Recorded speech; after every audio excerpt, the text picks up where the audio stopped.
In the previous concept, we learned about Oersted experiment, where we have seen electricity and magnetism both are interdependent. Let us understand more about this interdependency. That means to say, whenever current is passed through a conductor, it produces its own magnetic field around it in a direction perpendicular to the direction of flow of current. For example, if you take a straight conductor like this, let us imagine the current is passing through this conductor from down to up in the upward direction, let us suppose.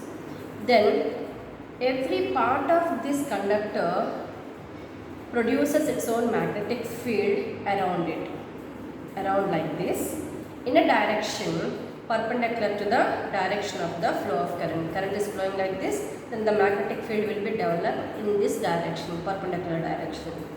So the electric field and magnetic field, these two are always perpendicular to each other. Okay, let us understand how the strength of the magnetic field depends on certain factors. How it depends on the current, in what way it can be changed. Can we increase the strength of the magnetic field so developed? Let us see all these things in this concept. That is magnetic field due to a long straight current carrying conductor.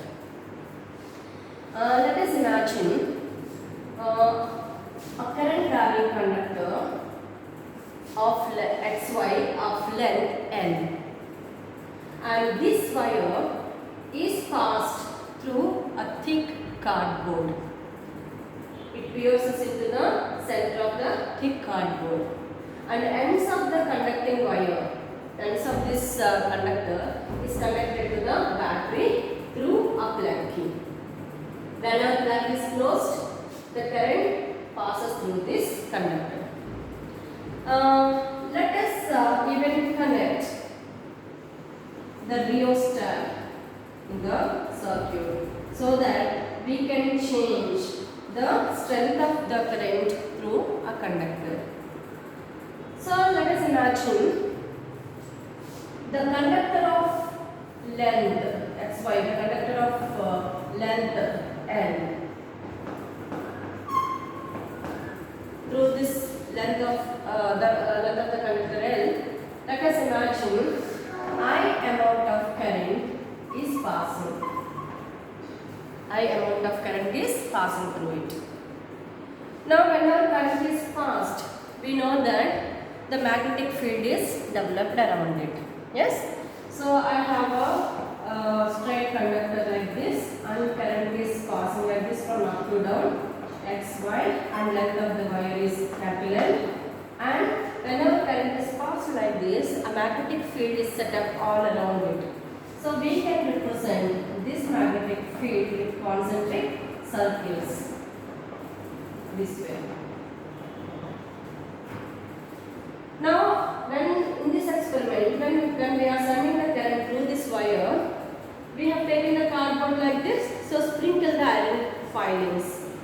Then these iron filings arrange themselves in the concentric circles, indicating the magnetic field which is so developed around this current carrying conductor. Now, if you take a magnetic compass, if you keep on any of these magnetic field lines, then the needle of the compass deflects. Okay, so this deflection changes according to certain factors. One is the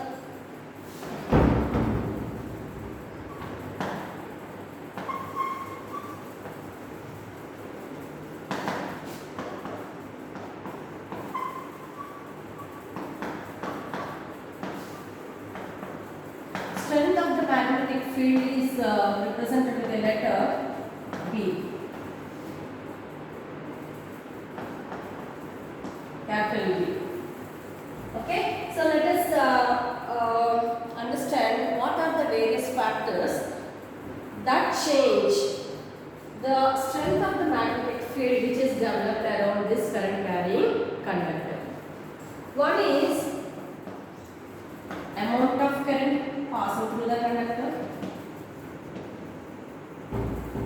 Amount of current passing through the conductor. Second one is the distance. The distance of the coin from the conductor. Third point is length of the conductor.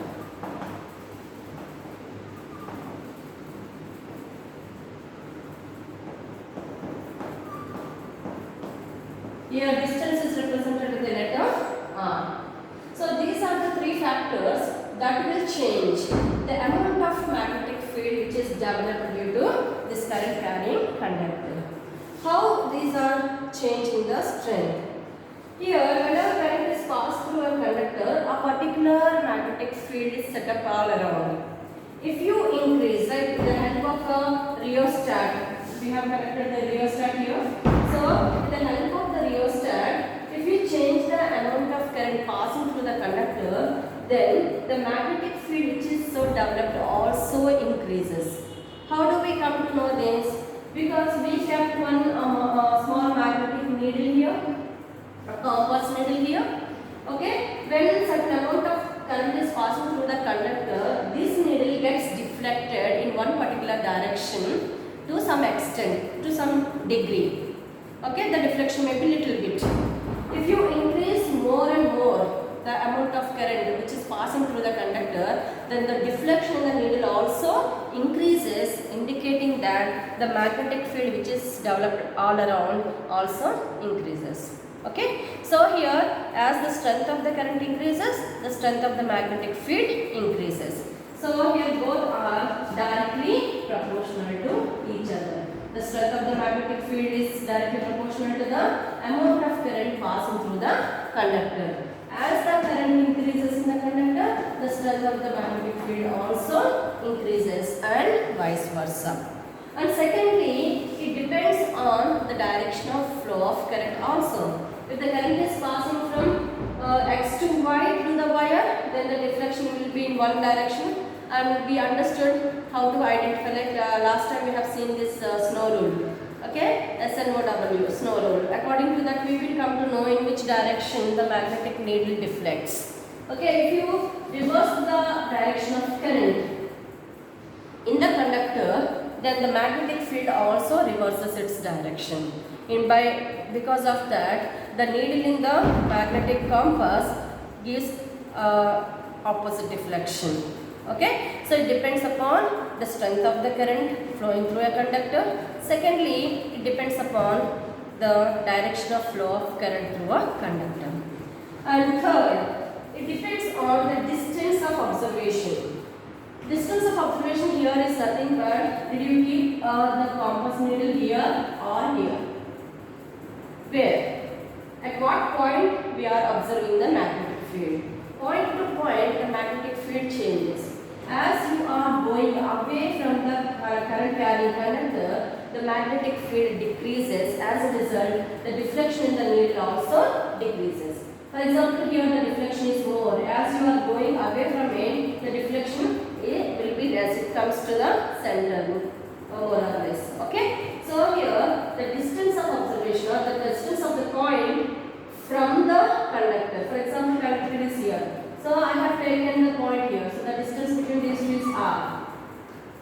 Now, if you take this point, then the distance between the conductor and the needle is R1. Then, in the R1 case, the magnetic field developed is less when compared to the previous case.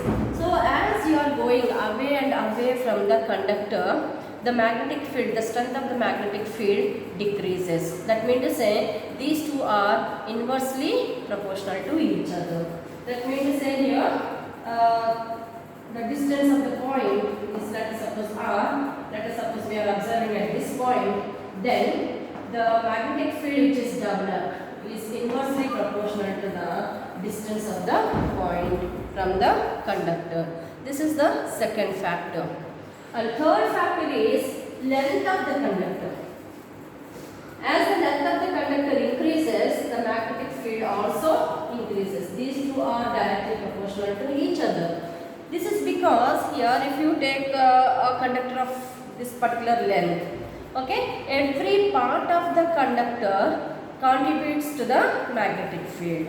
Okay, so if you take the overall magnetic field for this length, this particular length, then we have a total strength of the magnetic field. Let us suppose that is B. If you take a longer wire, more than this, then again the other part of the extra part of the wire also contributes to the magnetic field, and the overall strength of the magnetic field will be increased. So here every part of the conductor contributes to the development of magnetic field. So as the length of the conductor increases, the magnetic field also increases. So these two are directly proportional to each other. So we have seen three relations. One is B is the strength of the magnetic field. B is directly proportional to the amount of current flowing through a conductor. Second, it is directly proportional to the length of the conductor. Third, it is inversely proportional to the distance of the point from the current carrying conductor, which is developing magnetic field. Now to understand in which direction the magnetic field is set up, we have a small rule. It's very simple rule. We call it as right hand thumb rule. We call it as right hand thumb rule.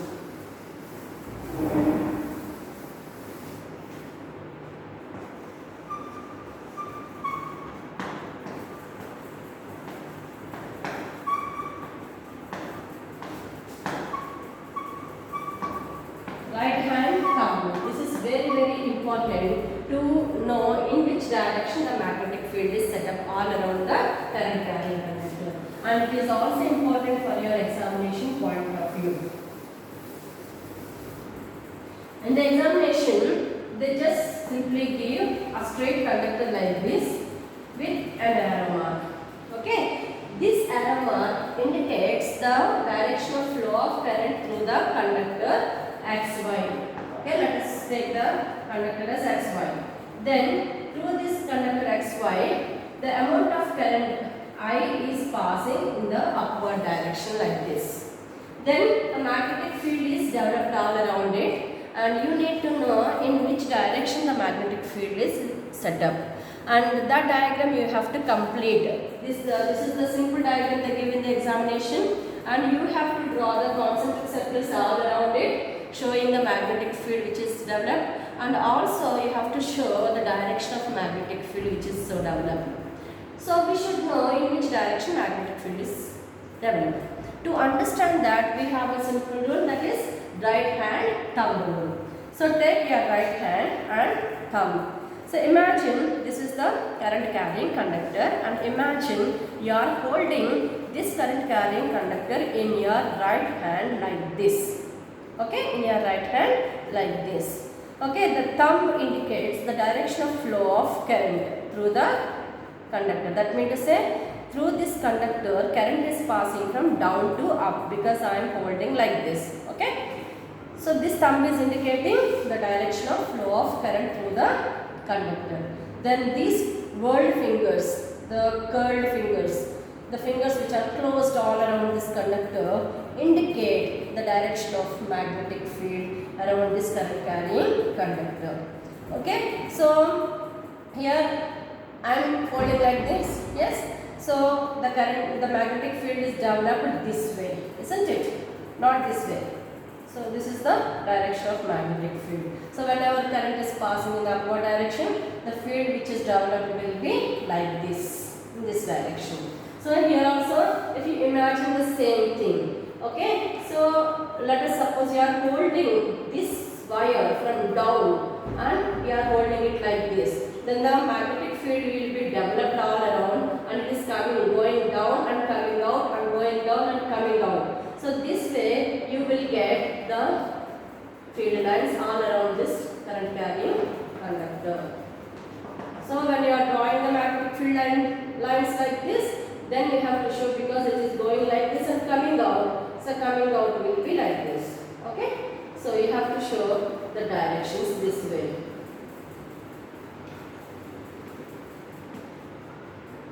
So this is the direction of magnetic field which is so developed around the current carrying conductor. So what is this thumb rule? How to give the statement? The right hand thumb rule states that imagine a current carrying conductor is held in your right hand such that the thumb indicates the direction of flow of current through a conductor, then the whirled fingers indicate the direction of magnetic field developed all around this current carrying conductor. So this is the statement of the right hand thumb rule. We can use this to identify in which direction the magnetic field is set up. For example, let us imagine this is one more conductor. I have taken one more conductor like this. Okay, and let us imagine current is passing this way from this end to this end. Then around this conductor magnetic field is set up. Yes. Now to identify what is the direction, is it going like this or like this? To understand that, we have to apply the right hand thumb rule. So how to hold this? This way or this way? So we have to hold it this way because current is passing like this. So the thumb is always indicating the direction of flow of current. So I am holding the conductor this way. Okay, showing the thumb. So these whirled fingers are coming all around like this. So the magnetic field is developed in this direction. Okay, if the current is passing like this, then you have to hold it like this. Then current is passing like this. Okay, so this is in that way you have to say the clockwise direction or anti-clockwise direction or up to down or down to up. So whatever. So according to the question they have given, you have to give the answer. Okay, most of the times what they asked, imagine they kept one conductor on the plane of the paper, and let us imagine current is passing from left end of the wire to the right end of the wire, or from this side to this side, or they give the directions also, east west directions, north south directions, like that. Okay, so let us imagine this is the flow of current. Then what is the magnetic direction of magnetic field just above the conductor? If they ask like this, what is the answer? How to identify? So you simply need to apply the right hand thumb rule. So you have to hold it like this. Okay, I am holding it like this way. So when I am holding, the thumb is indicating the direction of flow of current. Then the whirled fingers are coming up and going down like this. They are coming up, going down. So they are asking what is the direction of magnetic field just above this conductor. Above this conductor is from that side to this side. So they definitely give the directions. Let us suppose this is east and this is west. Then obviously that will be north and this will be south. If they say the current is passing from west to east, then what is the magnetic field developed just above the wire, current carrying conductor? Then you have to say it is from north to south, isn't it? This way you have to identify the direction of magnetic field which is so developed. So this is about magnetic field due to a long straight current carrying conductor, and with the help of right hand thumb rule we can identify the direction of magnetic field which is developed around it. And these are the factors which are changing the strength of the magnetic field which is developed all around this current carrying conductor. Next. Now here, when we have taken this long straight conductor, I said the magnetic field will be developed, and that strength of the magnetic field can be increased or decreased depending upon the factors. What are the factors? Main factors are two. One is the amount of current passing through it. Second is length of the conductor. If you want to increase the strength of the strength of the magnetic field, if you want to increase the strength of the magnetic field which is so developed, either you have to increase the amount of current passing through the conductor, or you have to increase the length of the wire, isn't it? Any of these two ways you can increase the strength of the magnetic field, but without altering these two, we can still increase the strength of the magnetic field. How is this possible? It's very, very simple. Instead of taking the long straight conductor, if we just make it a loop, if you bend it in the form of a loop, then the strength of the magnetic field will be increased without altering the current and the length. The same wire of same length through which same amount of current is passing. Simply, instead of taking the straight wire, we are simply bending it in the form of a loop. So, if you take that loop, then the strength of the magnetic field will be more when compared to the straight conductor. So, how is this possible? Let us see that.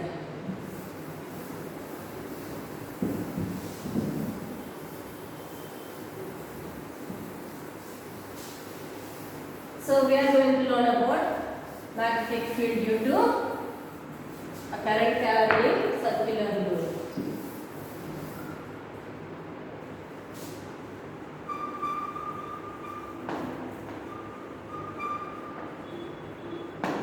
A current carrying circular loop.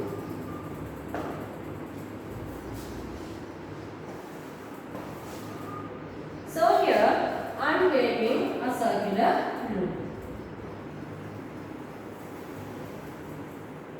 Let us imagine I have taken a circular loop like this, and current is passing through the loop in this anti-clockwise direction. It's going in the anti-clockwise direction like this. Okay, I just bent the same old straight conductor in this form. So like this, same amount of current is passing through it. So now the magnetic field which is so developed by this circular loop will be more when compared to the magnetic field with the straight conductor. Here this happens because every part of the circular loop behaves like a straight conductor, and it produces its own magnetic field all around. So let us imagine here, in this part of the loop, the current is passing like this, in the upward direction. Now, we have a magnetic field around it. So, we got the magnetic field around this circular loop, around this part of the circular loop. And to identify the direction of magnetic field so developed here, we need to apply the right hand thumb rule. So, I am holding this because current is passing in the upward direction. So, I am showing the thumb in the upward direction. Then the word fingers are coming and going like this. So, the field will be this way. So, it is outside and it is inside. Now, coming to this point. Here the current is passing like this. So, I have to hold the conductor from down like this. So, with the thumb in this way. So, both fingers are going down and coming up. Going down, coming up.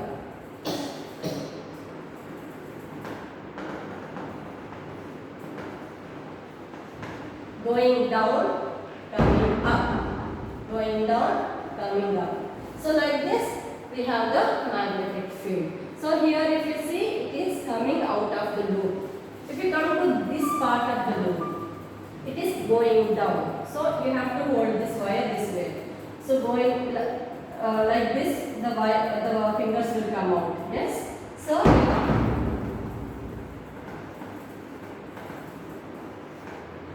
when you are holding it, it's going down and coming up. Going down, coming up. Going down, coming up. Like this. So in this way, we can draw any number of field lines along this circular loop at every point of the circular loop. So if you observe inside the loop, if you see at every point the field lines are coming out of the loop. So if you imagine the loop like this, So this is the face of the loop, plane of the loop, front part of the loop. So through this front part of the loop, the field lines are coming out, and back of the loop they are going in, coming out, going in, coming out. So this way what is happening from every point of the loop for anti-clockwise current, the field lines are coming out from the front part of the loop. And we know the field lines always emerge out from the north pole, isn't it? If you take the normal bar magnet, we know the field lines emerge out from the north pole and merge in south pole. So here, since the field lines are coming out of the front face of this loop, this front face will act as north pole and back face will act as south pole. So the front is north pole and back is south pole. So that way what is happening? The field lines are coming out. Since many field lines are coming out from every point of the conductor, the strength of the magnetic field will be enhanced so much. It is enhanced so much.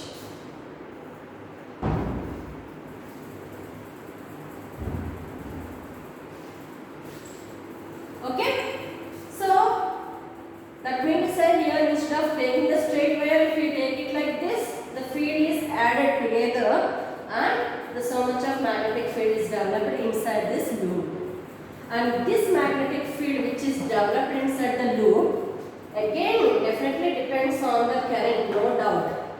If you increase the current to it, more and more field lines will come out, no problem. But it also depends on the radius of the loop. From center to this, what is the radius? Radius indirectly says about the point of observation from the wire, as we discussed in the previous concept, like straight conductor concept. Okay, so this is there we called this as the distance, but here we are calling the same thing as the radius. As the radius of the loop increases, the strength of the magnetic field decreases. Strength of the magnetic field decreases. Not only these two, but also this magnetic field strength depends on number of loops. Is it a single loop or multiple loops? Did you make it into a single loop or many loops? So it depends upon how many loops are there. So the number of loops. Each loop contributes to the magnetic field.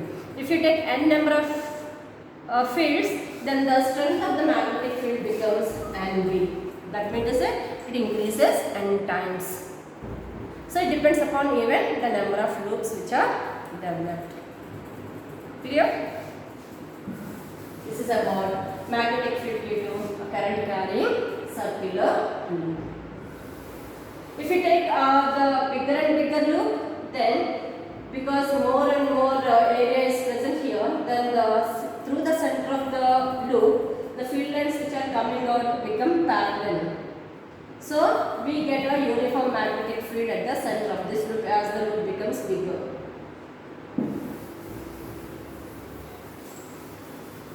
This is about current carrying circular loop. Now we are going to discuss about magnetic field due to a current carrying solenoid. Solenoid. What is a solenoid?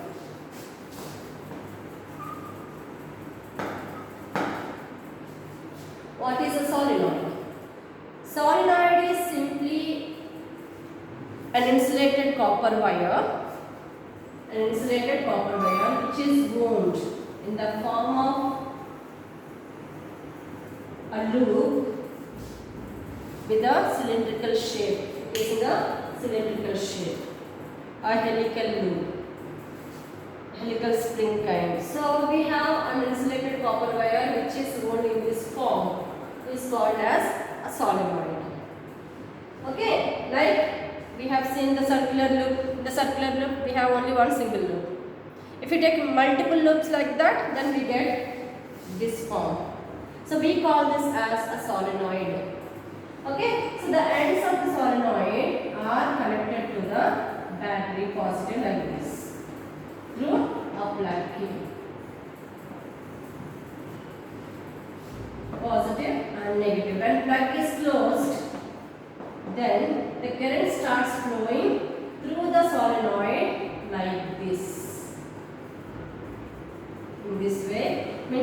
coming like this downwards, going upwards. Again coming downwards, going upwards. Coming downwards, going upwards. This way we are getting a solenoid, current carrying solenoid. Now since the current is passing through it, again the magnetic field is developed around this wire, this solenoid. But what is the direction of magnetic field here? If you see, this is the current which is passing in the clockwise direction. For example, if you imagine your fingers like this. Okay, let us imagine this is the solenoid. Okay, this is the solenoid. And current is passing like this. Is it a clockwise direction or anti-clockwise direction? So this is the clockwise direction. In the clockwise direction, we know that this face, the front face, will act as a south pole. In the previous case, we discussed about anti-clockwise direction, where the front face became a north pole. Now in the solenoid, what is happening? The current is going through the solenoid. If you take the cross section of a solenoid like this, then current is passing through the solenoid in the clockwise direction like this. Okay, and coming out here in the anti-clockwise direction. So it is coming out in the anti-clockwise direction. That means to say here, the faces of the ends of the solenoid behaves like two poles. This is south pole and this is north pole, just like your bar magnet. When you take a bar magnet, okay, so you have a bar magnet with its north pole and south pole like this. Okay, now this solenoid, the current carrying solenoid, just behaves like the simple bar magnet. In the case of bar magnet, we got the field lines like this.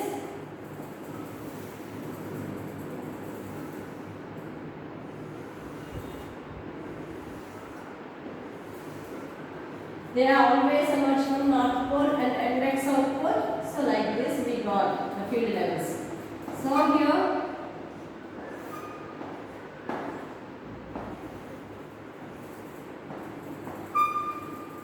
these are the types of field lines which we got.